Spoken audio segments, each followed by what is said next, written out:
अस्सलाम वालेकुम guys and welcome to my channel. आप देख रहे हैं लिशारीज रिव्यू। गाइस मैं फिर से आपकी खिदमत में हाज़िर हूँ पाकिस्तानी ड्रामास जो हैं उनका रिव्यू लेकर। और आज रिव्यू शुरू करने से पहले मैं ये आपसे कहूँगा, ये तो जैसे हमेशा कहता हूँ कि मेरे चैनल को सब्सक्राइब कीजिए और ये बेल आइकन का बटन जो है इसको प्रेस कर दीजिए। इसके साथ साथ मैं एक चीज़ कहना चाहता हूँ, किसी ने मुझसे कहा, जो मेरे रिव्यूज़ जो हैं वो देखते हैं, उन्होंने मुझसे कहा कि आप नेगेटिव बातें ही नोट करते हैं और अब बहुत ज़्यादा क्रिटिसाइज़ करते हैं।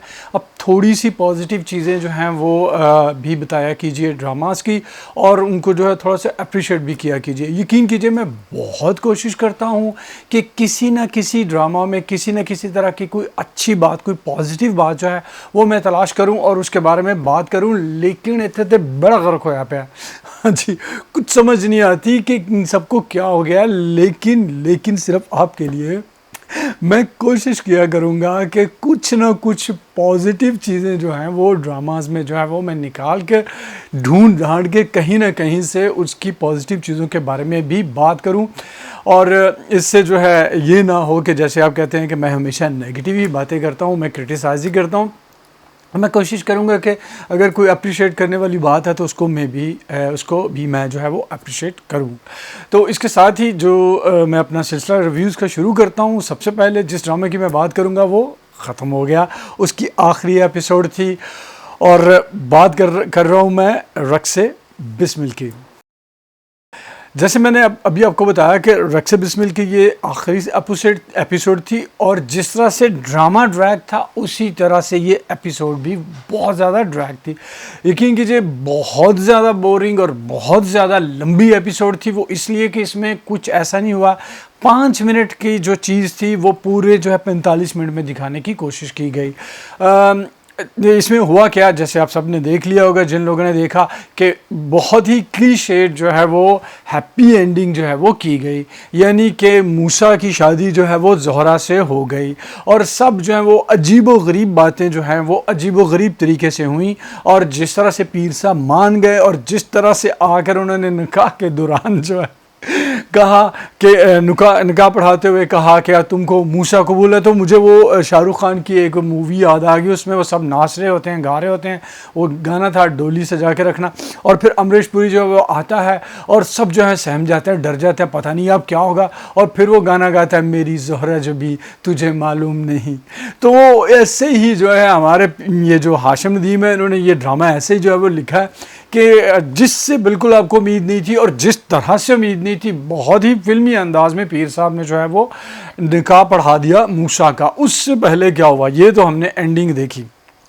उससे पहले ये हुआ कि सरंगा जो है वो जाता है अपने दोस्तों के साथ, नामुराद के साथ और एक और लफंगे के साथ रिश्ता मांगने के लिए, और पीर साहब जो है वो साफ इनकार कर देते हैं और कहते हैं कि ये रिश्ते की बातें ऐसे चलते फिरते तय नहीं की जाती। हालांकि उन्होंने ज़ोहरा का अहमद के साथ जो रिश्ता तय किया था वो भी ऐसे चलते फिरते जो है वो कर दिया था। अहमद साहब जो है वो फुल तैयार थे शादी पर, और यकदम उन्होंने देखा कि मुझे तो ईद कुर्बान आने से पहले कुर्बानी देनी है। सबको यही पता था अभी ईद आ रही है कुर्बानी की, और लेकिन सब जो है वो कुर्बानी देने पे तैयार बैठे हुए। उसने जो है वो कुर्बानी दी उसके लिए है मोहतरम मूसा के लिए, और उधर ज़ोहरा साहिबा जो है वो भी कुर्बानी देने के लिए तैयार बैठी हुई थी। हाँ जी, वो कह रही थी कि मुझे ये शादी नहीं करनी, अगर मैंने शादी कर ली तो मूसा जो है सारी ज़िंदगी अपनों से दूर हो जाएगा, मूसा के साथ अगर शादी कर ली तो। लेकिन सब उसको जो है कायल करने की कोशिश कर रहे थे, और जब ये वो बातें कर रही होती है तो बहुत ही आमियाना और स्टूपिड तरीके से पीर साहब बाहर खड़े जो है वो बातें सुन रहे होते हैं। अब पीर साहब इस्लाम का झंडा लेकर फिर रहे हैं, लेकिन उनको ये नहीं पता कि छुप के बातें सुनना इस्लाम के खिलाफ है। लेकिन वो हमेशा जब भी आते हैं ज़ोहरा के दरवाजे पर रुक जाते हैं और कान लगाकर बुरी औरतों की तरह छुप के बातें जो है वो ज़ोहरा की सुनते हैं। पता नहीं क्यों, क्योंकि उन्होंने शुरू से आदत डाली हुई थी, आखिरी बात उन्होंने ये जो सुननी थी। इसलिए अब जो है वो जब पता चलता है सरंगा के ज़रिए मूसा को के रिश्ते से इनकार हो गया, तो वो ये भागता है, मुझे आज कोई नहीं रोकेगा। हालांकि उसे कोई भी नहीं रोक रहा होता। और आकर जो है उसने कोई भी ऐसे जो है वो कोई क्या उसे कहते हैं सर जो है आसमान पे नहीं उठा लिया। अपने बाप के साथ उसने थोड़ी सी बदतमीजी करने की कोशिश की। जो डायलॉग मूसा पहले बहुत बोल चुका हुआ था वो डायलॉग यहाँ पे बोलने चाहिए थे, लेकिन मूसा साहब ने जो है वो नहीं बोले। अब बार बार जो इस चीज़ में ये रिपीट की जाती है इस एपिसोड में, ज़ात पात इस्लाम में ज़ात पात का कोई भी तसव्वुर नहीं है।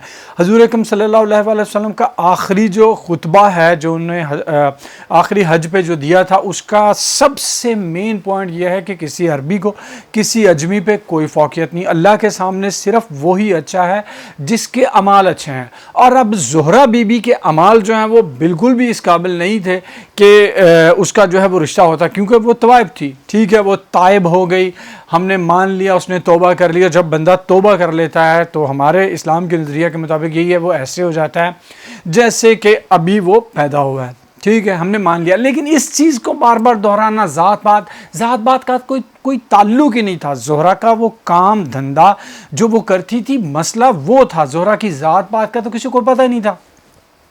और अब बोंगियाँ जो हैं वो यहीं पे शुरू ख़त्म नहीं हुई। जब जैसे ही सरंगा जो है अंदर निकाह होता है और बाहर जो है ढोल धमाका कर रहे होते हैं सरंगा और उसके दोस्त, और ये जो हमारे मूसा साहब हैं वो आते हैं कि पीर साहब को ये पसंद नहीं हो, तुम लोग ये क्यों कर रहे हो, लेकिन रोकते हैं और फिर कहते हैं चलाओ, और मूसा साहब जो हैं वो डांस करते हैं धमाल के अंदाज में। यार बिल्कुल भी जो बहुत ही ज़्यादा क्लीशे, बहुत ही ज़्यादा फजूल और ड्रैग एपिसोड था, और सबको जो है वो पता था कि ऐसा जो है होगा। इसमें कोई अचंभे वाली बात नहीं। हाँ, अचंभे वाली बात होती, अब ड्रामे का नाम था रक्स बिस्मिल, यानी कि तकलीफ़ वाला रक्स, जो तड़प रहा होता है बंदा, उसका रक्स। अब इसमें किसी की कोई भी तड़प जो है वो नहीं दिखाएगी। हाँ, मुस्तकिल तड़प इस तरह से हो सकती थी कि किसी तरह से ज़ोहरा बीबी जो है मरमर आ जाती और मूसा साहब जो हैं उसके इश्क में उसके कब्र पर मजावर हो जाते, तो हमें यह लगता हाँ भाई ये जो है मोहब्बत की कहानी जो है अमर हो गई। लेकिन उधर जिसने शायद ज़ोहरा को नुकसान पहुंचाना था, मलक शहरयार, उसने खुदकुशी कर ली। अब मलक शहरयार की खुदकुशी करने का तुक था ही नहीं, किसी तरह से नहीं थी। उसने तलाक दे दी, अपनी बीवी बच्चों को वापस चला गया, उसके पास सारी जायदाद थी। उसने कौन से लोगों से अरबों रुपए लिए हुए थे जिसकी वजह से उसने खुदकुशी कर ली। सिर्फ ये दिखाना था कि बाकी सब जो है वो गलत है और मूसा और ज़ोहरा जो है ठीक है। लैला बीबी का कोई चक्कर नहीं दिखाया गया, कहाँ है कुछ भी है उसका जो है कोई पता नहीं है। आखिरी सीन तो हद से ज़्यादा ड्रैग था, इतने फजूल मुकालमात बोलता है, इतने फजूल मुकालमात बोलता है मूसा के, यकीन कीजिए मुझे बहुत बहुत बहुत ज़्यादा बुरा लगा। और मुझे लगा कि यार ये पाकिस्तानी ड्रामे का क्या हशर कर रहे हैं, हमें अच्छा ड्रामा दिखाने के नाम पे फजूलियात दिखाई जा रही है। पिछले दिनों मैं पढ़ रहा था, किसी दोस्त ने ये लिखा कि यार मुझे हंसी आ रही है और रोना आ रहा है हमारी आने वाली नस्लों पर, जिनके बुज़ुर्ग हम हैं। हमारा अपना क्या हाल है तो हमारी आने वाली नस्लों का क्या हाल होगा। यही बात जो है मैं सोच सोच के परेशान होता हूँ कि हमारे ये लिखने वाले, ड्रामा लिखने वाले, लिटरेचर लिखने वालों का ये हाल है, तो हमारे बच्चे जो हैं आगे आएंगे तो वो किस पे प्राउड फील करेंगे। हम लोग बानो कुदसिया, अशफाक अहमद, तारड़ साहब जो है, अहमद नदीम काज़मी, असमत चुगताई, इन सब पे प्राउड लिया करते हैं और कहते हैं कि यार क्या राइटिंग की है, और सारी दुनिया जो इनकी राइटिंग को जो है वो मानती है। लेकिन हम जो हैं हमारी नस्ल को क्या देंगे। ये अहमद नदीम साहब जैसे हाशिम नदीम साहब जैसे राइटर जो इतनी फजूलियात पे टाइम जो है वो ज़ाया करते हैं। अच्छी बात इस ड्रामे में जो मैं अपने देखने वाले जो हैं वो उनके लिए कर रहा हूँ, जिन्होंने कहा था अच्छी चीज़ भी ढूंढना करें, इसमें मुझे सबसे अच्छी जो चीज़ लगी सब मिल मिला के वो थी सारा खान की एक्टिंग। वो अच्छी अदाकार है और वो बहुत खूबसूरत जो है इस मतलब के ड्रामा में वो लगी। वो हमेशा खूबसूरत लगती हैं, लेकिन इसमें उनकी अदाकारी बहुत अच्छी थी और वो खूबसूरत लग भी रही थी। लेकिन जो चीज़ जो है मुझे पसंद नहीं है उनकी चाल, उनका चलने का अंदाज़ जो है, बाज़ दफ़ा मैंने देखा कि वो बिल्कुल भी वो एलिगेंस नहीं है उसमें, और किरदार के मुताबिक जो है वो नहीं चलती रही। उनको अपनी चाल पे जो है वो काम करने की ज़रूरत है। बाकी उनके फेस एक्सप्रेशंस और उनकी खूबसूरती तो है वो बहुत अच्छी है। अगले हफ्ते इसकी जगह पर जो है वो ड्रामा शुरू होगा, वो भी हाशिम नदीम साहब का लिखा हुआ है। हाँ जी, परीज़ाद, उसकी अगली किस्त जो है पहली किस्त देखेंगे और बात करेंगे उसके बारे में। अभी जिस ड्रामे की मैं बात करने जा रहा हूँ उसका नाम है खुदा और मोहब्बत। खुदा और मोहब्बत जो है उसने भी ड्रैग जो है होना शुरू कर दिया है। हाँ जी, इस पूरी एपिसोड में सिर्फ ये दिखाया गया कि किस तरह से माही जो है वो अपनी सास की खिदमत कर रही है और उसका दिल जीतने की जो है वो कोशिश कर रही है। पिछली बहुत सारे एक साथ में जो सबसे बुरी चीज़ जो है महसूस हो रही है वही यही है कि जो इस ड्रामे की सबसे बड़ी हाईलाइट है और सबसे बड़ी अट्रैक्शन है वो है फ़िरोज़ खान यानी कि फ़रहाद का किरदार।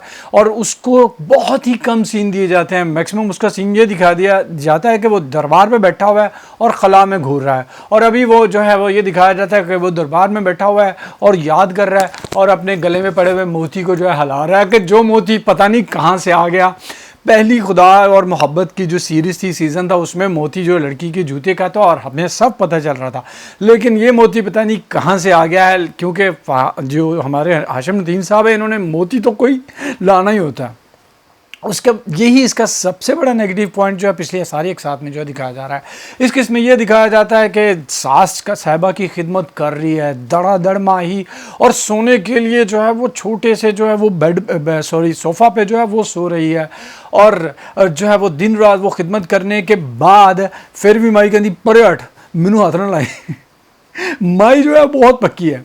अब ये आमतौर पे होता है कि माओं के दिल जो हैं वो बहुत ज़्यादा नरम होते हैं, और ख़ास तौर पे जो है वो दुखा हुआ दिल जो है वो बहुत ज़्यादा नरम हो जाता है। लेकिन तैमूर की माँ का दुखा हुआ दिल जो है वो सिर्फ तैमूर की वजह से दुखा हुआ है, और उसके दिल में जो है वो सिर्फ शिकवा और जो है नफ़रत तो नहीं आप कह सकते, गिला है। और वो इस तरह का गिला है कि वो सारे का सारा शिकवा गिला गुस्सा जो है वो माही पे उतार रही है, क्योंकि वो उसको उसका मुजरिम जो है वो समझती है कि उसकी वजह से जो है मेरा बेटा कत्ल हुआ, क्योंकि उनके दुश्मनों ने जो है वो कत्ल किया था, इस वजह से वो माफ़ नहीं कर रही। और हमें ये चीज़ थोड़ी सी लॉजिकल लगती है, क्योंकि हमारे ड्रामा में ये दिखाया जाता है पल में तोला पल में माशा, लेकिन ये माई की जो है वो चीज़ जो है वो मुझे बिल्कुल जो है लॉजिकल जो है वो लग रही है।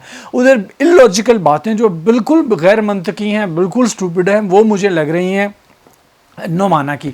नुमाना जो है वो अब उसको अच्छी तरह से पता है, मैं पहले भी बता चुका हूँ, सब लोगों को पता है कि जितनी भी ये तवाइफ़ें जो हैं छोटे छोटे कोठों में रह गई। और अब सबसे पहले तो उसे कोठे की समझ नहीं आती। कोठा जो है वो जो बंगला है सिकंदर का, उसी का कोई हिस्सा जो है लेकर उसको कोठा बनाया गया, क्योंकि उस हर चीज़ जो है उसकी वो नज़र आ रही होती, दीवारें भी वही सेम वही हैं जो सिकंदर के घर की हैं। और अब वो कोठे पर रहने वाली उनके लिए ये बहुत बड़ी बात होती है कि कोई जो है वो सरदार, कोई जो है अमीर बंदा जो उनके आए और उनका महाना लगा दे। कुजा ये कि वो शादी करने पे जो है मुयस कर रही हैं, उसको बार बार इसरार कर रही हैं और कह रही हैं कि मुझसे शादी करो और मुझे वहाँ पे ले चलो जहाँ पर कोई भी ना हो। बचपन में एक गाना जो है हम लोग सुना करते थे, चल चलिए दुनिया दी उस नुकरे जिसे बंदा ना बंदे दी ज़ात होवे, तो हम बच्चे जो है उसको ये गाया करते थे, चल चलिए दुनिया दी उस नुकरे जिथे लड्डुआं दी भरी परात होवे।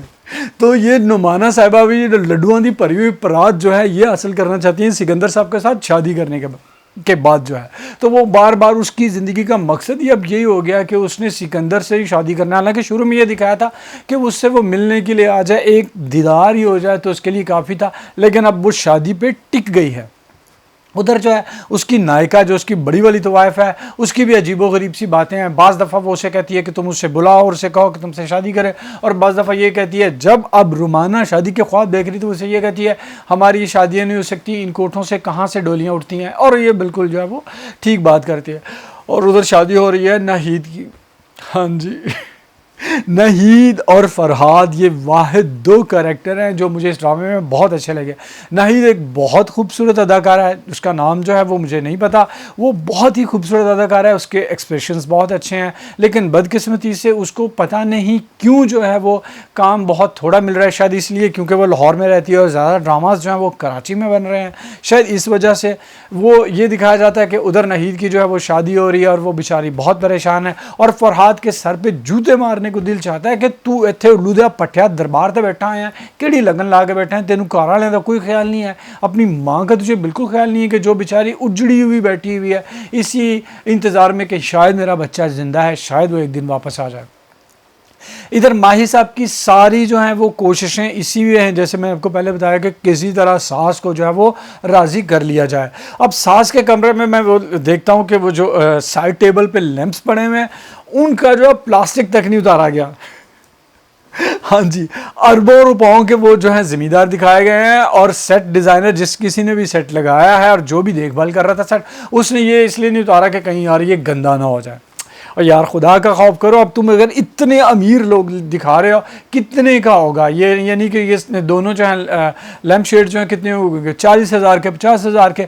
तो तुम लोग जो इतनी चीज़ें जब ज़ाया कर देते हो तो ये चीज़ तो कम से कम नोट करो कि उस पर प्लास्टिक के कवर चढ़े हुए हैं और उनको उतारा नहीं गया, जैसे अभी जो है ला कर रखा गया स्टोर रूम से, उनको उतारो, इस्तेमाल करने के लिए रखे हुए हैं। और वो सबसे बड़ी बात यह है कि वो सरदार जो औरत है, सरदारनी के कमरे के लैंप है, वो जहेज़ के नहीं है कि उसके ऊपर जो प्लास्टिक जो है अभी तक चढ़ा हुआ है।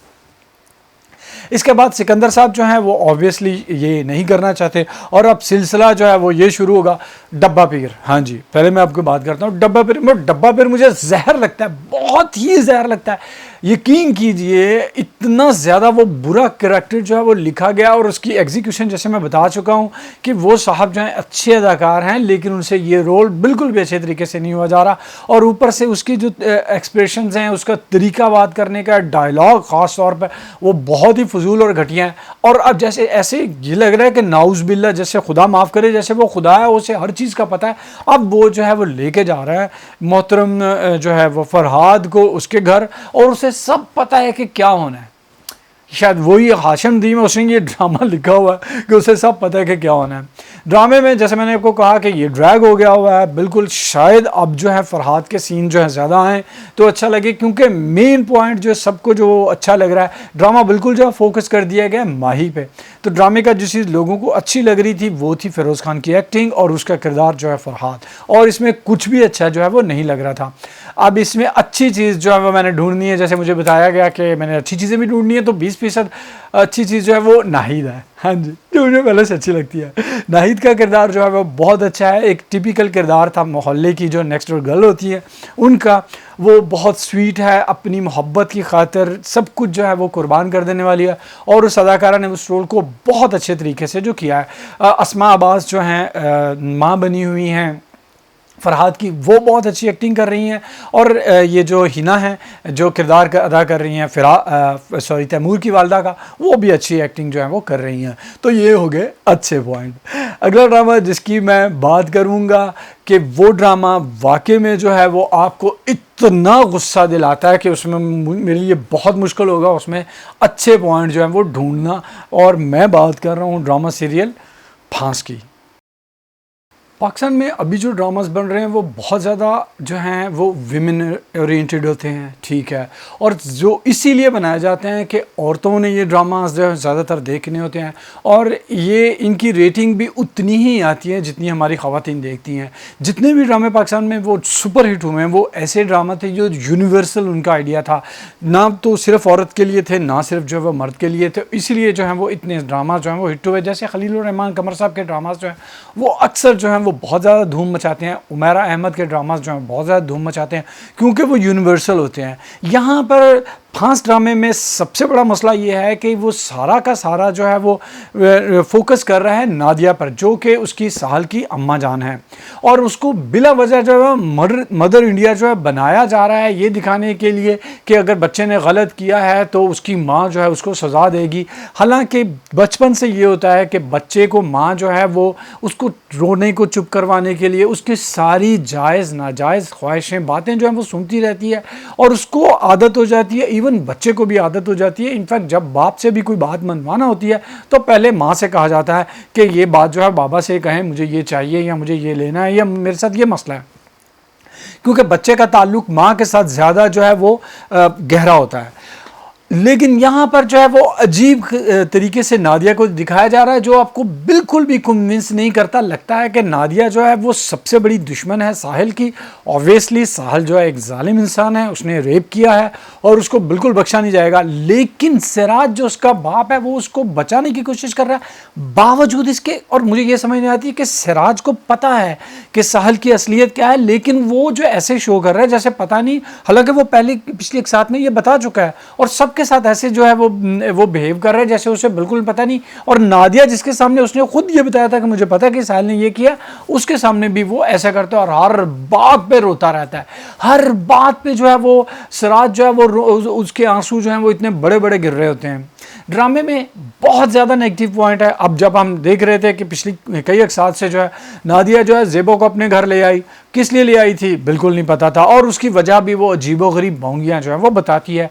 अब ये दिखाया जाता है कि साहिल जो है वो ज़ेबा को उसके सर्वेंट क्वार्टर से घसीटता हुआ अपने कमरे में लेके आता है। वह शोर मचा रही है, घर में कोई नहीं जागता, और जब जो है वो इसलिए लेके आता है ताकि वो उसको बता सके कि अपना मुंह बंद रखना, नहीं तो तुम्हें मैं जो है वो मार दूंगा।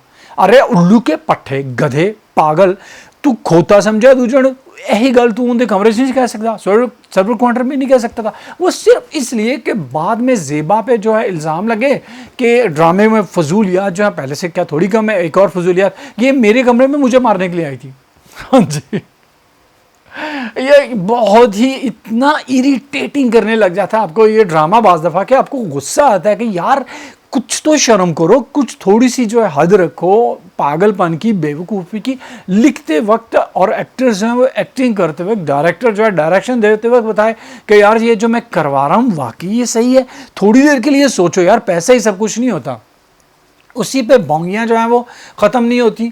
फिर जो एक और सीन दिखाया जाता है कि हमारे ये जो हैं साहिल साहब वहाँ गन लेके आते हैं, और उसने गन कहाँ से ली है, उसने चौकीदार की गन ली है जो कि वहाँ पर उसने छोड़ दी हुई थी, पिस्टल जो है, ठीक है जी। गन लेके आता है अपने कमरे में।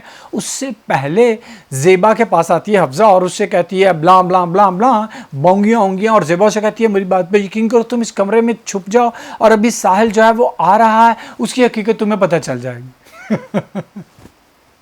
और साहिल साहब वाकई में आ जाते हैं, गन लेके आते हैं और उसको जो है वो मारने की धमकियां देते हैं कि तुम ये चली जाओ और ये हो जाएगा वो हो जाएगा। और उस पुलिस आ जाती है, और पुलिस जो है क्योंकि उधर मुकदमा जो है वो रीओपन हो गया। अब रीओपन की टर्मिनोलॉजी जो इस्तेमाल की जा रही है वो बिल्कुल गलत है, ठीक है जी। रीओपन जो है वो हो गया और पुलिस जो है वो गिरफ्तार करने के लिए आ रही है साहिल को, और पुलिस जो है दाखिल होती है और दस्तक देती है, और साहिल ने जो गन तान रखी है ज़ेबा पर, ज़ेबा उसके दरवाज़ा खोलने के लिए जाता है। 30 साल से जो बंदा पूरे घर को, पूरी दुनिया को बेवकूफ़ बना रहा है, एक सेकंड में वो बेवकूफ़ बन गया है। वो पलटता है, गन जो है वो ज़ेबा उससे छीनती है और उसके सर पे कुछ चीज़ मारती है और गन फ़ौरन तान लेती है, और उधर से दरवाज़ा खुल जाता है और वो कहता है ये मुझे मारने वाली थी, और ये जो है वो मैं अपने आप को सॉरी जो ये जो मुझे मारने वाली थी और मुझे जो है इससे बचाओ और ब्लाम ब्लाम ब्लाम। और पुलिस वाले जो हैं वो उसको पकड़ के जो हैं वो ले जाते हैं, और पुलिस वाला बयान जाके ये देता है कि हमने साहिल को इक़दाम कत्ल में जो है वो गिरफ़्तार किया है। हालांकि इक़दाम कत्ल में तो उसको गिरफ़्तार किया गया है ज़ेबा को, यानी बोलने वाले को भी नहीं पता, डायलॉग लिखने वाले को तो पता था ही नहीं, सुभान अल्लाह है उसकी अकल पे। जो अदाकार है उसको भी नहीं पता कि मैं क्या कह रहा हूँ और मुझसे क्या जो है वो कहलवाया जा रहा है। उसके बाद समझ जो है वो आकर कहता है कि ये जो है ज़ेबा मेरी अमानत है आप लोगों के पास, नादिया के पास जाए। किस चीज़ की अमानत भाई, क्या मतलब कि तुम क्या हो? हफ्जा जो है जो सब कुछ सुन रही थी वो बाहर नहीं आती। जब सब लोग खड़े होते हैं, पुलिस खड़ी होती है, उसकी माँ खड़ी थी ज़ेबा उसको गिरफ्तार कर लिया, तब वो बाहर नहीं आती। क्यों नहीं आती बाहर?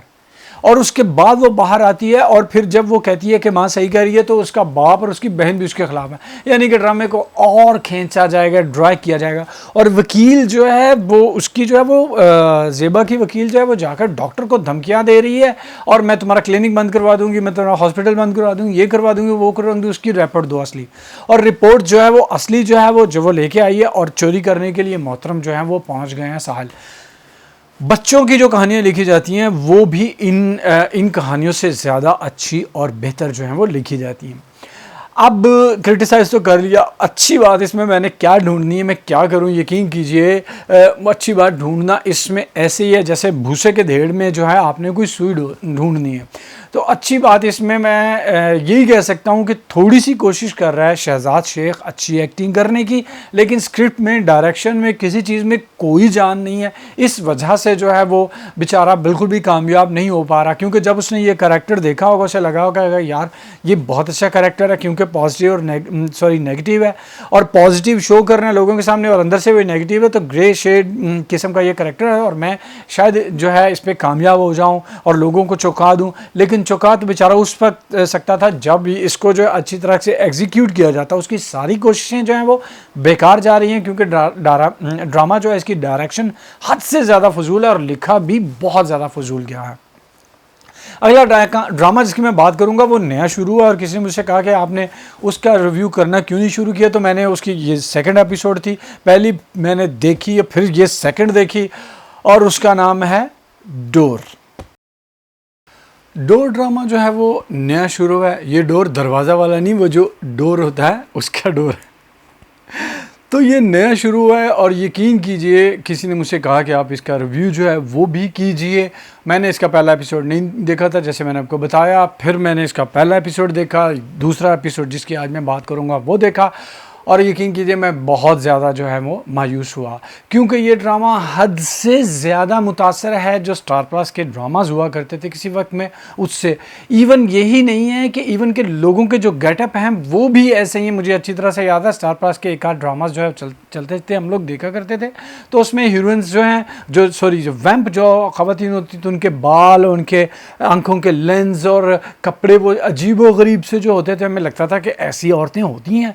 और यहाँ भी ऐसी हैं कि बहुत ही शानदार सानिया सईद हमारी अदाकारा हैं, हद से ज़्यादा। उनकी विग जो है वो अजीब सी जो उनको ग्रे जो है वो लगा रखी है, और उनके जो है लेंस उन्होंने लगा रखे हैं ब्लू, वो बहुत अजीब लगती हैं।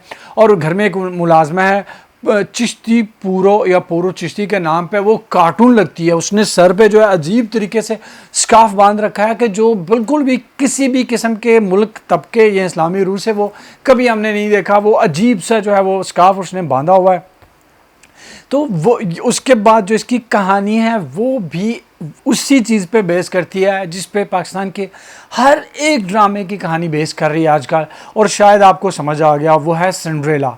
हाँ जी, आपने शायद बचपन में कभी सिंड्रेला की कहानी सुनी हो कि सिंड्रेला एक गरीब लड़की थी, सौतेली माँ उस पर जुल्म करती थी, उसकी बहनें भी जुल्म करती थी। फिर एक जो है प्रिंस चार्मिंग जो है वो बहुत बड़ा शहजादा उसकी ज़िंदगी में आता है और वो जो है उसकी ज़िंदगी जो है वो यूँ बदल के रख देता है। हर ड्रामे में यही दिखाया जाता है, एक मिडिल क्लास लड़की है, एक गरीब मुसीबत में फंसी भी एक लड़की है, और एक लड़का आता है और वो जो है उसके सारे मसले ऐसे हल कर देता है। फांस में भी यही है कि ज़ेबा एक घरों में काम करने वाले की बच्ची है, लड़की है, और समझ जो है इतना पढ़ा लिखा और अमीर है, वो उसके पीछे जो है वो दुम हिला रहा है उसकी मदद करने के लिए। यहाँ पे भी यही है कि हिना अल्ताफ़ जो अस्मा के नाम पे है उसका किरदार दिखाया गया है, और अली अब्बास जो है वो अबान शायद जिसका नाम है, वो जो है वो धड़ाधड़ उसके पीछे ऐसे दीवाना हो रहा है कि लगता है कि यार इन लड़कों ने शायद कभी लड़की को देखी नहीं है। और उसके बाद जो है एक मज़ूर जो है वो अज़फ़र रहमान जो है शायद हमारे एक अदाकार हैं, वो अदाकार बिल्कुल भी अच्छे नहीं है। और ये जो है ढंगे की चोट पर बहुत सारे लोग जो हैं वो डायरेक्टर जो हैं राइटर जो हैं वो कह चुके हैं। आजकल तो उस बेचारे पे बहुत ज़्यादा तनकीद होती है और बिल्कुल सही हो रही है कि वो मॉडलिंग किया करता था कभी जब वो यंग था, खूबसूरत लगता था, और उस वक्त उसकी मॉडलिंग जो वो चल जाती थी। अदाकार वो बहुत ही ज़्यादा बुरा है, और इनफैक्ट इस ड्रामे में उसने साबित कर दिया कि वो हद से ज़्यादा बुरा अदाकार है। और डायरेक्टर ने जो है वो तो चवलें जो पंजाबी के अंदर जड़ियाँ मारियां ने, अदाकार जो है जड़े ने वो भी ज़रा भी पीछे नहीं हट रहे ना सारे कमा। तो इस किस्म में हमने ये देखा कि मिसिस एहतिशाम यानी सानिया सईद जो हैं वो आती हैं उनके घर, ये जो अस्मा है उसके वालिद के पास, जो कि एक टेलर है, कपड़े सीने वाला है, ठीक है। उसके पास जो है वो आती हैं तो उसको पहचान लेती हैं और उसे कहती हैं कि तुम तो वो ये पुतली तमाशा करने वाले, और उसको अपना कार्ड देकर चली जाती है। कोई कपड़ों की बात नहीं करती, कुछ भी नहीं कहती, कहती कि तुम मेरे घर आकर जो है पुतली तमाशा करना। और उसकी बेटी उधर आकर कहती है ठीक है आप जो है, उन्होंने मुझे समझाया, हालांकि उसके साथ किसी की बात नहीं हुई। हाँ जी, जैसे उन्होंने मुझे बताया कि वहाँ पे फॉरेन डेलीगेशन आएगा, ये होगा वो होगा, और वो जो है आपके देखेंगे तो हमारा घर जो है वो भी बच जाएगा, हमें पैसों की इतनी ज़्यादा ज़रूरत है, हमारी बहन को ज़रूरत है, तो हमारे सारे काम जो है ठीक हो जाएंगे, आप जो पुतली तमाशा ज़रूर कीजिए। एक शो पे कितने देगा आपको पैसे? 20 लाख 30 लाख? क्या तमाशा बना रखा है, घर बच जाएगा। 5-10 हज़ार रुपये में घर बचा रहे हो तुम लोग, अपनी बहन की मदद कर रहे हो, सब कुछ कर रहे हो, सिर्फ ये इसलिए किया गया कि हीरोइन जो है वो हीरो के पास जो है वो जाए। और उसके बाद यहीं पे नहीं है, वो मिसेस एहतिशाम जो है फिर अस्मा के घर भी आ जाती हैं, और घर आती वो फिसलती हैं, और अस्मा साहबा जो हैं वो उसको मसाज करती हैं। अब अस्मा को सब कुछ आता है, गाना आता है, नाचना आता है, मसाज करना आता है, यानी कि वो हर फन मौला है। कि हर एक चीज़ जो है उसको पता है, वो दुनिया की सबसे परफेक्ट लड़की है, इसीलिए तो सब उससे मुतासर हो रहे हैं। और मुझे ये लग रहा है कि इसको जो है वो लेके जाया जाएगा असफर रहमान, जो माजूर जिसका, अब उसका किरदार भी समझ आए, जिसका मतलब कि मैं पहले वो ये बात ख़त्म कर लूँ, फिर मैं उसके किरदार की बाद में बात करूँगा, कि जिसका जो है खिदमत की जाएगी, जिसका ख्याल रखने के लिए अस्मा अब्बास को लेके जाया जाएगा, और असल में जो मोहब्बत जो है वो दूसरा जो अली अब्बास जो है वो कर रहा है। तो अब ये बाद में चपलिक्स जो है वो शुरू होगी। अब असफर रहमान का किरदार जो है वो ये दिखाया गया कि उसको चोट लगी एक्सीडेंट से, और उसके बाद जो है वो बंदा जो है व्हील चेयर पे है। अब वो अपनी टांगों से हर चीज़ को ठोकरे मारता है, लेकिन टर नहीं सकता। हाँ जी अब ये कौन सी टांगों की मजबूरी है, उसकी कौन सी चीज़ जो है वो जैम हो चुकी है, मुझे ये बता देना। टांगों से वो चीज़ों को ठोकरे मारता है, शीशे तोड़ता है, हर चीज़ करता है, लेकिन वो चल नहीं सकता। हाँ जी, और कभी चेहरे के तासुरात वो ऐसे बना लेता है जैसे वो कोई डाउन सिंड्रोम का शिकार हो, और कभी जो है वो बिल्कुल नॉर्मल जो है वो हो जाता है। पुतली तमाशे का जो सीन दिखाया गया, वो सीन जो है वो वहाँ पे कॉलेज की जो तकरीब थी वहाँ पे किया गया था, क्योंकि सबके कपड़े जो हैं वो चेंज हुए हुए थे उस पार्टी की निस्बत, जिसके दिखाया जाता है कि पार्टी में वो सब हैं, ये लोग आते हैं पुतली तमाशा करने के लिए, कमरे के अंदर जाते हैं और सबके कपड़े जो हैं वो चेंज हो चुके होते हैं। हाँ जी, और फिर उसके बाद जो है चोरी चोरी मूवी का जो है वो सीन जो है वो चोरी किया जाता है, जिसमें जो है अली अब्बास जो है देखते हैं कि वो और जो अस्मा जो हैं वो पुतलियों की तरह डांस कर रहे हैं, और वो गाना था, जहाँ भी मैं जाती हूँ पीछे चले आते हो, थोड़ा थोड़ा सा मेरे दिल में समाते हो, ऐसा था वो सॉन्ग। तो वो जो है उसको जो है वो कॉपी किया गया, और उसके बाद जो है वो अजीब फजूल चीज़ें में दिखाना शुरू कर दी जाती हैं कि अस्मा जो है उसको चोट लगी है, और उसके बाद उसको चोट लगी है कैसे, कहाँ से खून निकल रहा है, और उसके बाद जिसको अरे ये तो एंटीसेप्टिक जो है वो लगाना पड़ेगा, नहीं तो सेप्टिक हो जाएगा, ब्ला ब्ला ब्ला, और इस बहाने से उसे अंदर लेके जाया जाता है। फिर जो है वहाँ पर वो सोफे पे बैठ जाती है, अली अब्बास का इंतज़ार कर रही होती है, लाइट अचानक जो है वो बंद हो जाती है, और उसके बाद जो है वो यकदम वो चीख मारती है कि वो असफर रहमान जो है उसके पैरों के ऊपर गिरा हुआ, उसको टांगों से पकड़ रहा है। अब वो व्हीलचेयर पे अंदर कब आया, व्हीलचेयर से नीचे गिरा तब कोई आवाज़ नहीं आई, कुछ भी नहीं हुआ, और उसने पैर जो है पकड़ने की कोशिश कर रहा है। क्यों पैर क्यों पकड़ने की कोशिश कर रहा है उसके अस्मा का, उसके ये चोर नहीं है, ये चीज़ें चोरी कर रही है। यार कसम से यकीन कीजिए, अगर ये ड्रामास जो हैं हमारी ख़वातीन, क्योंकि वही बेचारी हैं सबसे ज़्यादा देखती हैं, देखती नहीं तो एक दिन ऐसा आएगा कि उनको वाकई जो है लोग जो पहले ये जो बातें करते हैं कि ख़वातीन की अकल कम होती है, वो वाकई सच में ऐसा हो जाएगा। अगर ये ऐसे ही ड्रामास जो हैं वो देखती रहीं और इन ड्रामास को अप्रिशिएट करती हैं, मेरे ख्याल में जो अब ये हाई टाइम है, सबसे बेहतरीन टाइम है कि जब ख़वातीन जो हैं इन ड्रामों को कंडेम करें अब, और इन ड्रामों को नापसंद करें, ताकि लोग जो हैं औरतों का स्टैंडर्ड जहनी लेवल जो असल में है उसको पहचाने। नहीं तो हमारे लोग यही सोचते रहेंगे कि हमारी औरतें इतनी ही जाहल होती हैं, वो ऐसे ही ड्रामास जो है वो देखती हैं, ऐसी सिचुएशंस जो है उनको कबूल कर लेती हैं, और फिर जो है वो ज़िंदगी में जो है वो आगे बढ़ पाएंगी कैसे। अगर आपको पोर्ट्रेट कर रहे हो एक औरत को ऐसी चीज़ें दिखा रहे हो और बताते हो कि औरतें इतनी बोंगी होती हैं कि ऐसे ड्रामास देखती हैं, इनको पसंद करती हैं, तो फिर आप कैसे जो उम्मीद करते हो कि वो ज़िंदगी में जो है वो अक्लमंदी का मुजाहरा भी कभी कर पाएंगे। इसमें बहुत ज़्यादा, इस ड्रामे में हद से ज़्यादा बुरी बातें हैं, स्टूपिड बातें हैं। यकीन कीजिए इसमें कोई अच्छी बात नहीं। अब मैं बात नहीं मानूंगा आपकी कि इसमें कोई अच्छी बात, हाँ सानिया सईद इसमें अच्छी है, उसकी एक्टिंग जो है वो तो कमाल की अदाकारा हैं, लेकिन वो भी क्या करें जब सिचुएशन जो स्क्रिप्ट ऐसा फजूल लिखा गया, तो सानिया सईद जैसी आला पाया की अदाकारा भी कुछ नहीं कर सकती, इस ड्रामे को बिल्कुल नहीं बचा सकती। ये ड्रामा बिल्कुल ज़ीरो है और ज़ीरो ही होने वाला है, आई थिंक सो। अगला ड्रामा जिसकी मैं बात करूँगा जो अच्छा ड्रामा है और लेकिन स्लो है, और वो ड्रामा है डंक। डंक ड्रामे का सब्जेक्ट जो है वो बहुत अच्छा था, अनोखा था। इसमें शुरू में हमने ये देखा कि नुमान एजाज साहब थे, यशरा रिजवी हैं, उनकी एक्टिंग भी अच्छी थी। इस ड्रामे को, इस कंसेप्ट को जो है वो बुरी तरह से जो है वो ज़ाया किया गया है। हाँ जी, क्योंकि एक लड़की जो है वो प्रोफेसर पर इल्ज़ाम लगाती है, वो खुदकुशी कर लेता है, और फोकस होना चाहिए था किस तरह से जो है उस लड़की को गलत साबित किया जाता है, किस तरह से जो है वो जो सारी चीज़ें हुई हैं उनको बाहर लाया जाता है, असलियत को बाहर लाया जाता है। ड्रामा जो है उसका बहुत ज़्यादा उसको जो है वो कर दिया गया, फैमिली पे जो है वो बेस करना शुरू कर दिया है, रिश्तों की बातें जो हैं वो सारी चीज़ें जो हैं वो दिखाई जाती हैं जो अच्छी लगती हैं आपको, लेकिन ड्रामे के साथ, कॉन्सेप्ट के साथ वो नहीं जाती ठीक से।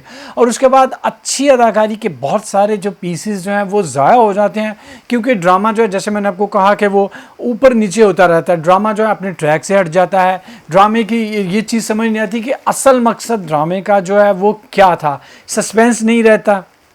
जैसे इस किस्त में हमने दो ऐसे चीज़ें जिनका सस्पेंस होना चाहिए था, या इस तरह से करने चाहिए थे कि लोगों को लगता कि यार ये सफ़ीर जो है वो बाहर बातें सुन रहा होता है, नहीं सुन रहा होगा, और बाद में दिखाया जाता, लोगों को पहले अंदाज़ा हो गया था कि सफ़ीर जो है वो सारी बातें बाहर सुन रहा होगा, क्योंकि हैदर ने उसे ये कहा कि तुम्हें बड़ा मान है और मैं ये नहीं चाहता कि तुम्हारा मान टूटे, लेकिन अगर तुम अपना ये सारा मान तुम्हें जो है उसके ऊपर अपनी मोहब्बत पे और अमल पे आजमाना चाहते हो तो चलो मेरे साथ।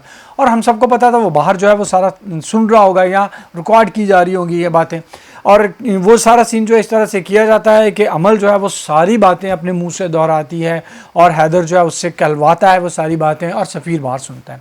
उससे पहले हम देखते हैं कोर्ट रूम में जो मुझे बिल्कुल अच्छा नहीं लगा। अब हैदर की जो वकील एक खातून है, और वो खातून जो है आमतौर पर बेचारी छोटे मोटे रोल करती हैं, कभी हमसाई का और कभी मुलाजमा का, उसको इतना बड़ा रोल जो है दिया गया, यानी रोल तो उसका बिल्कुल नहीं है, क्योंकि वो बिल्कुल चुपचाप वहाँ पे कोने में बैठी रहती है, और जो अमल का वकील है वो ही चीखता चिंगारता रहता है, और सब पे जो है वो उसको एक सेकंड के अंदर जो है वो अमल को जो है मासूम और हैदर को जो है वो जालिम दरिंदा जो है वो साबित कर देता है। फिर उसके बाद जो है वो दूसरे जो उसके सीन आता है कोर्ट रूम में, ये उसका बाप जो है हैदर का, वो भी हैदर पे इल्ज़ाम लगाता है, और ये बात समझ नहीं आती कि मिनाल का भाई जो है वो हैदर पे झूठा इल्ज़ाम क्यों लगा रहा है कि इसने मेरे साथ मारपीट की और इसने गार्ड के साथ जो है मारपीट की, हालांकि उसने बिल्कुल नहीं की थी। वो जाता है और गार्ड उसे बाहर निकाल देता है, और ये सब झूठ क्यों दिखाया जा रहा है, बावजूद इसके कि सफ़ीर को सारी चीज़ें पता चल गई हैं। सफ़ीर साहब जो हैं वो आराम से बैठे हुए कोर्ट रूम में अमल के साथ, क्यों उसने कोई भी रिएक्शन क्यों नहीं लिया, उसने ये सारी चीज़ें जो हैं अमल के मुंह पे क्यों नहीं दे मारी सच्चाई कि तुम जो हो इस तरह से सब कुछ कर रही हो, तुम धोखेबाज हो, क्यों? यानी घेर घार के अगर मकसद ये था कि अमल को उसके झूठे इल्ज़ाम की सज़ा दी जाती और अमल का झूठा इल्ज़ाम अदालत में साबित करना था, तो ड्रामा जो है वो ज़्यादा अदालत में कोर्ट रूम में दिखाना चाहिए था। उस केस को इस तरह से दिखाना चाहिए था कि लोगों में सस्पेंस रहता और लोग जो है इसको इस नज़रिए से देखते कि जैसे ये एक कोर्ट रूम ड्रामा है। लेकिन ड्रामे को कभी जो है वो फैमिली ओरिएंटेड कर दिया जाता है, कभी ड्रामे को जो है वो उस तरफ लेके जाया जाता है, और वो भी इतना ज़्यादा जो है वो कमज़ोर कर दिया किए गए सीन कोर्ट रूम वाले कि आपको सस्पेंस महसूस ही नहीं होता, आपको लगता ही नहीं है कि यार लोगों को कैसे पता चलेगा, क्योंकि सबको तो ऐसा ऐसा पता चल रहा है। यहाँ तो फिर ये होता कि सबको एक सेकंड में सबको एक दफ़ा पता चलता तो ड्रामा अच्छा इम्पैक्ट जो है वो डाल सकता था। और मुझे अफसोस के साथ ये कहना पड़ता है कि ये ड्रामा मेरा फेवरेट ड्रामा था, और अभी भी मुझे अच्छा लगता है, क्योंकि इस ड्रामे में अदाकारी बहुत अच्छी सब लोग कर रहे हैं। इस ड्रामे में 20% क्या तकरीबन इसमें 60% अच्छी चीज़ें हैं, 40% इसमें बुरी चीज़ें हैं, 60% सबकी अदाकारी अच्छी है। और ख़ास तौर पर जो है जो हमारे सीनियर और जूनियर अदाकार जो हैं, जैसे बिलाल अब्बास है वो, और लैला वास्ती है, शहूद अलवी है, इन सब के किरदारों को बैलेंस किया गया। किसी एक को बहुत ज़्यादा सीन जो है नहीं दिए गए, या किसी एक को एक्टिंग की जो है बहुत ज़्यादा जो है वो फैसिलिटी जो है वो नहीं दी गई। इसी तरह सफ़ीर जो है उसको भी मौका दिया गया है, सना जावेद यानी जो अमल का किरदार अदा करी उसको भी, तो यही इसकी पॉजिटिव चीज़ है। सबसे जो इसकी बुरी ड्रामे की नेगेटिव चीज़ है वो है इसका नरेशन और इसका स्क्रिप्ट अच्छा नहीं लिखा गया, और ड्रामा जो है वो कभी ट्रैक से आउट हो जाता है, कभी ट्रैक पे आ जाता है, इसलिए ड्रामे में वो दिलचस्पी आपको नहीं महसूस होती। अगला ड्रामा जिसकी मैं बात करूँ इसके बाद, उसमें आपको बिल्कुल भी दिलचस्पी महसूस नहीं होती। वो ड्रामा हद से ज़्यादा फजूल है, हद से ज़्यादा फिल्मी है, अभी शुरू हुआ है और अभी से उसने हमें पकाना शुरू कर दिया। मैं बात कर रहा हूँ ड्रामा सीरियल इश्क है की। इश्क है वो एक नया इजाफा है स्टूपिड, फजूल और बेतुके बोंगे ड्रामों में, क्योंकि इसमें जो है वो राइटर जो है उसने भी जो है बोंगियाँ और बेतुकी चीज़ें जो हैं वो मारी हैं, और स्क्रिप्ट भी ऐसा लिखा गया है कि आपको बिल्कुल भी जो है वो आप फ्लो में नहीं रहते, आपको जो है वो बांध के नहीं रखता। और डायरेक्टर ने तो हद ही कर दी है। अदाकारों में जो है मुझे लगा था कि दानिश जो है दानिश तैमूर जो है वो नया बहुत दिनों बाद जो आ रहा है वो अच्छी एक्टिंग करेगा, सिवाय उसने अपना गेटअप यानी कि घुंघराले बालों के अलावा और कुछ भी उसमें नया उसने नहीं किया। वो दीवानगी उसका देख चुके हैं, नहरपोश था वो देख चुके हैं, वो सारे किरदार यही था कि उसे एक लड़की से मोहब्बत है और उसमें जो है वो दीवाना और पागल हो गया है। दूसरे जितने भी किरदार दिखाए गए हैं वो बहुत ज़्यादा नेगेटिव किरदार जो हैं वो दिखाए गए हैं। और एक और चीज़ मुझे बहुत ही बुरी लगी इस चीज़ में कि ये दिखाया जाता है शादी का जोड़ा जब पहना है इस मोहतरमा ने, इसरा जो है उसने शादी का जोड़ा पहना, और घराना ये दिखाया जा रहा है कि लव मैरिज की इजाज़त नहीं है, ये है वो है। और उसकी सारा का सारा जो उसने जो पहन रखा था ऊपर ब्लाउज़, वो सारा का सारा जो वो बैकलेस था। हाँ जी, उसकी पीठ सारी नंगी जो है वो नज़र आ रही थी।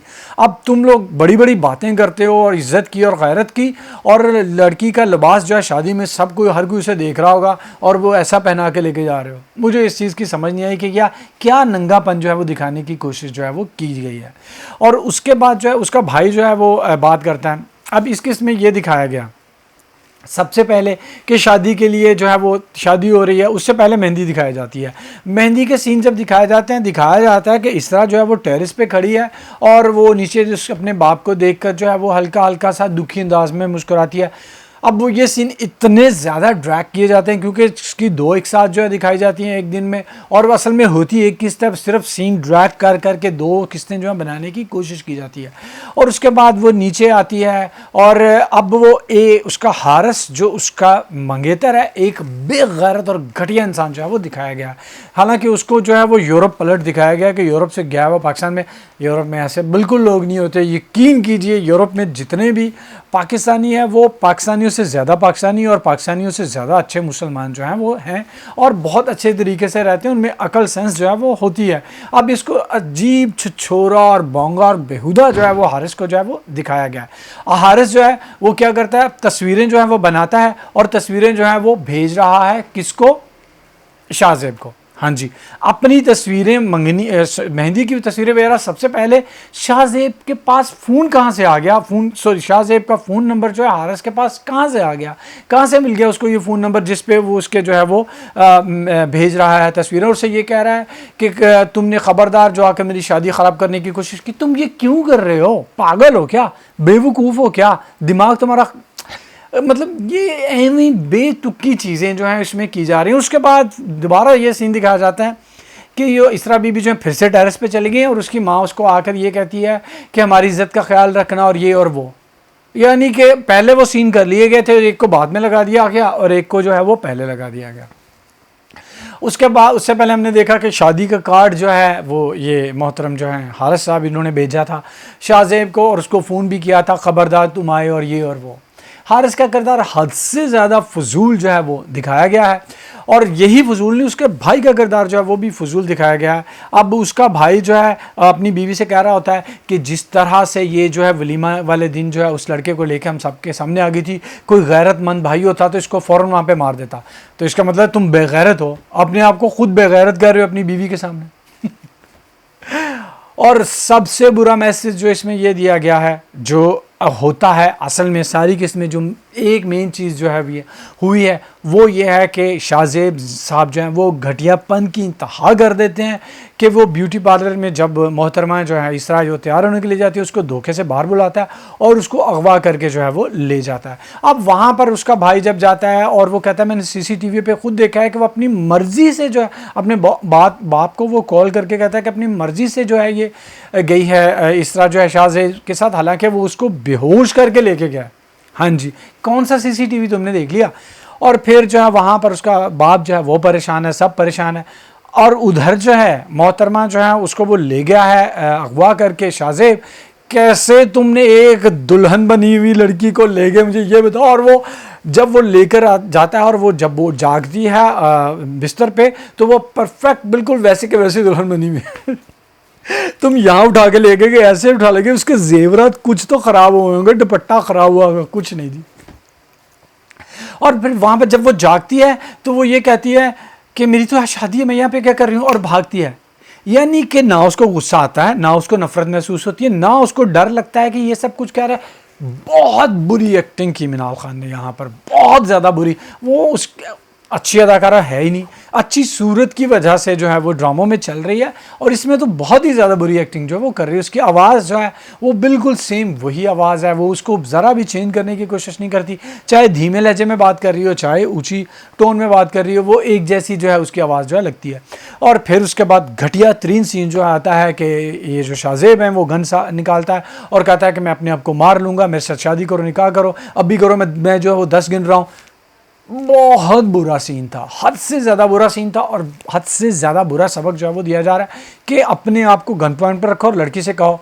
यकीन कीजिए अगर मैं होता यहाँ पर, मैं लड़की होती तो मैं कहती तू की मारना, मैं तेनों आप मारनी है, चवड़ा रहा तू मेरे जी सारे जे होने ज करना पे जिंदगी अगे मेरे नाल तू की करेगा।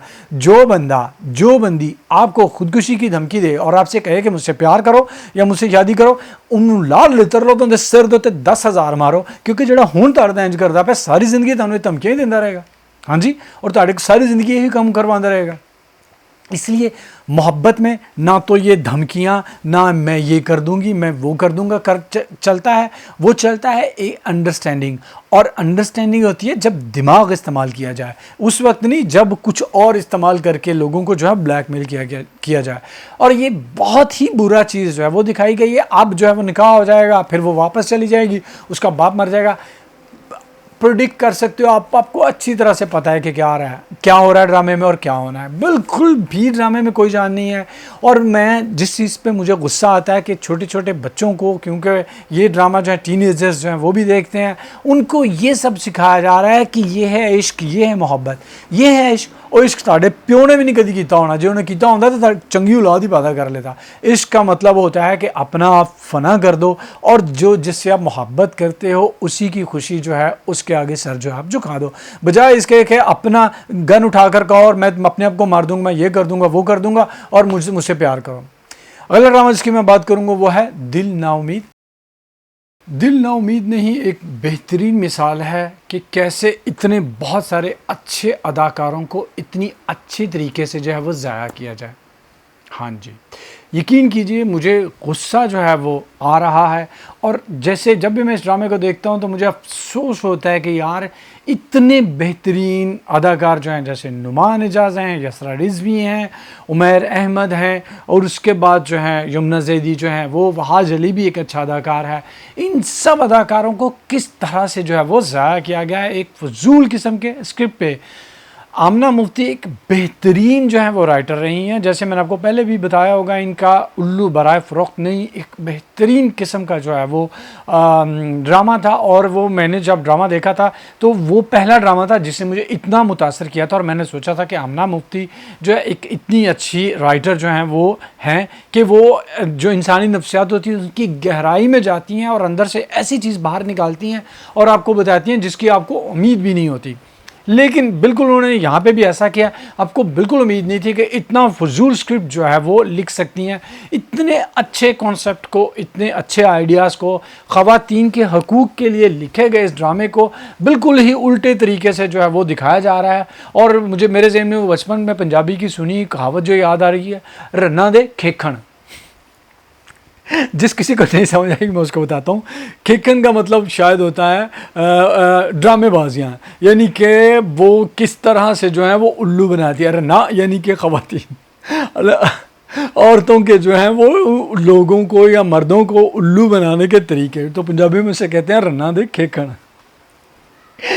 तो ये जो चीज़ है ये दिखाई जा रही है। अब ज़हरा नसीम जो है वो घर से भाग गई, अब उसकी माँ जो है वो भी नहीं, उसकी छोटी बहन वो भी नहीं, सबसे छोटी बहन जो है वो बाप को बेवकूफ़ बना रही है। हाँ जी, वो बता रही है कि शेरवानी ने कहीं ज़हरा नसीम को मार ना दिया गया हो, वो उसको ले जाकर उसने ये ना कर दिया गया हो, पुलिस के पास हम जाएंगे तो क्या होगा, सिर्फ़ और सिर्फ ये दिखाने के लिए कि बच्चियाँ जो हमारे घरों में हैं उनको ऐसा करना चाहिए। यानी कि और उसकी माँ जो है वो ऐसे शो कर रही है कि जैसे हाय मैं तो मजलूम, मुझे तो पता ही नहीं चला। और देखने वाला यही सोचे कि यार ये ख़वातीन हमारे घर की जो औरतें हैं वो कितनी बुरी होती हैं, हमसे बातें छुपाती हैं और हमें जो है वो बेवकूफ़ बनाने की कोशिश करती हैं और खेखन करती हैं। तो यकीन कीजिए ये मुझे बहुत ही बुरा ये सीन लगा।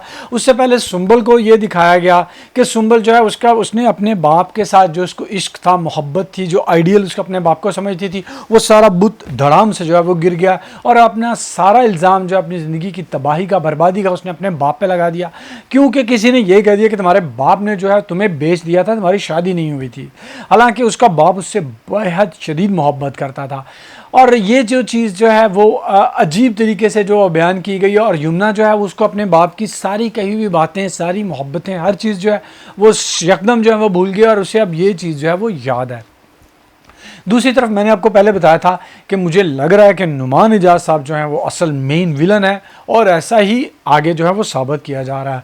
उसके पास जो है वो पैसे आते हैं, उधर जुल्फ़ी जो है लगता ही है कि जुल्फ़ी ने सौदा कर लिया है ज़हरा नसीम का और उसके पैसे ले लिए और अब वो उसे किसी कोठे पे या फार्म हाउस पे जो है बेच आएगा। लेकिन बाद में वो दिखाया यह जाता है कि जुल्फ़ी जो है ज़हरा नसीम को जो है वो लेके गया है अपनी माँ के पास। उससे पहले पूरे 10 मिनट ज़हरा नसीम जो है उसको समझाने में लग गए, जुल्फ़ी को बताने के लिए कि ये सारा क्रिकेट की ड्रामेबाजी और दुबई के सारी ये ड्रामेबाजी थी और तुम्हें बेवकूफ़ बनाया जा रहा था। हाँ जी। और फेसबुक पे ये सारी चीज़ें, ये सारे स्कैम होते हैं, उसको समझ ही नहीं आ रही थी ज़हरा नसीम को। और जैसे मैंने आपको पहले बताया कि ड्रामे में बहुत सारी चीज़ें दिखाई जा रही हैं, बहुत सारे किरदार हैं और सारे ही उलझे हुए हैं, सारे ही जो हैं वो नाकस तरीके से जो हैं वो दिखाए जा रहे हैं। डायरेक्शन का कुछ पता नहीं है, स्क्रिप्ट जो है बहुत ज़्यादा फजूल लिखा गया है। और अब अगर अब मुझसे आप ये पूछें कि इसमें कोई अच्छी बात है, तो अच्छी बात सिर्फ़ और सिर्फ ये है कि इतने सारे अच्छे अदाकार थे, आप उनको अच्छी तरीके से इस्तेमाल कर सकते थे। अभी फ़िलहाल जो मुझे अच्छा लग रहा है वो है नुमान इजाज़ का किरदार। बावजूद इसके कि सारी फजूलियत के बावजूद जो है नुमान इजाज़ का किरदार, उसके लुक्स जो हैं और वो जैसे एग्जीक्यूट कर रहा है अपने किरदार को, वो आपको अभी भी जो है वो अच्छा लग रहा है। इस किस्म में और कुछ भी नहीं हुआ। इसके साथ ही अपना जो है आज का रिव्यू का ये सिलसिला जो है वो ख़त्म करता हूँ और आप लोगों से जो है वो मैं दरख्वास्त करता हूँ कि गाइस मेरे चैनल को जो है वो सब्सक्राइब कीजिए और ये जो बेल आइकन का बटन है इसको भी प्रेस कर दीजिए, ताकि जैसे ही मैं वीडियोस जो है पोस्ट करूँ आपको उनका नोटिफिकेशन मिल जाए। मुझे अच्छा लगा कि किसी ने मुझे कहा कि आप जो है वो रिव्यू जब करते हो तो पॉजिटिव चीज़ें जो हैं वो भी कहा करें, और ऐसे ही जैसे अगर आपके दिल में कोई और बात है, कोई आप चीज़ कहना चाहते हो मेरे रिव्यूज़ के बारे में, तो प्लीज़ मुझे जो है बताइए, कमेंट कीजिए, ताकि मैं जो है अपने रिव्यूज़ को जो है और ज़्यादा बेहतर कर सकूं। क्योंकि मैं ये रिव्यूज़ आप लोगों के लिए करता हूं, तो आप लोगों की राय, आप लोगों की ओपिनियंस, कमेंट जो है वो मेरे लिए बहुत ज़्यादा जो है वो मैटर करते हैं। तो इसके साथ ही मैं आप लोगों से इजाज़त चाहूँगा। See you in my next video. Till then take care and अल्लाह हाफ़िज़।